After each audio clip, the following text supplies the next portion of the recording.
খোঁজ নিয়ে দেখব সব অধিকাংশই ভুয়া প্রচার। যেমন হরিয়ানা সরকার প্রেস রিলিজ করেছে, আমরা গভর্নরের কাছ থেকে পেয়েছি যে 1000 জন মতো বাংলাভাষীকে তারা তুলেছিল আলোচনা মানে তদন্ত করার জন্য। তার মধ্যে 915 জন বাংলাদেশি বেরিয়েছে, বাংলাদেশি মুসলিম যারা অনুপ্রবেশকারী। অতএব এই বিষয়ে খোঁজ নিতে হবে। আর অনেক সময় এ রাজ্যের পুলিশও অনেককে ডিটেন্ড করে জিজ্ঞাসাবাদের জন্য। তার মানে এই নয় যে তাকে মামলা দিয়ে কোর্টে ফরওয়ার্ড করা বা তার উপর অত্যাচার করা।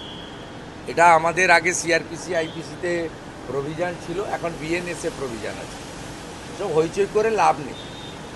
যারা রবীন্দ্রনাথ ঠাকুরের ছবি পড়ায় তারা আর যাই হোক বাংলা বাঙালির রক্ষক নয়।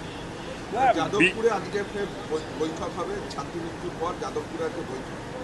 কোনো লাভ হবে না, সিসিটিভিও লাগাতে দেবে না এবং ওখানে বন্দে মাতরমও গাইতে দেবে না। যাদবপুরে আলট্রা লেফট যারা যারা গোমতী থেকে গোদাবরী আলাদা দেশ চায়, সংবিধান মানে না, অর্থাৎ পরিষ্কার কথা মাকুজাদের বলা, যারা হেরোইন চরস গাঁজার আখড়া করেছে ওখানে, এরা ওখানে আমাদের ইউজিসি বা আমাদের যে শিক্ষা ব্যবস্থা তার যে অন্যান্য বিশ্ববিদ্যালয়ের যে পরিবেশ সেটা তৈরি করতে দেয় না। এবং এরা জাতীয়তাবাদী বিরোধী, রাষ্ট্রবিরোধী।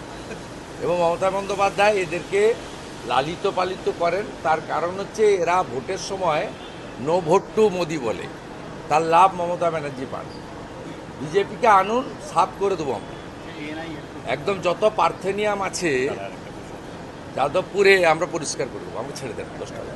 একটা বলছি কি হচ্ছে বীরভূমে গোষ্ঠীকোন্দল, আবার অভিষেক বন্দ্যোপাধ্যায় যে ক্যামাক্সিতে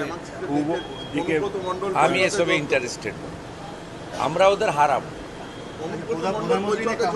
प्रधानमंत्री ने कहा डेवलप के मुद्दे में बीजेपी का एक ही मंत्र है, नागरिक देवो भव।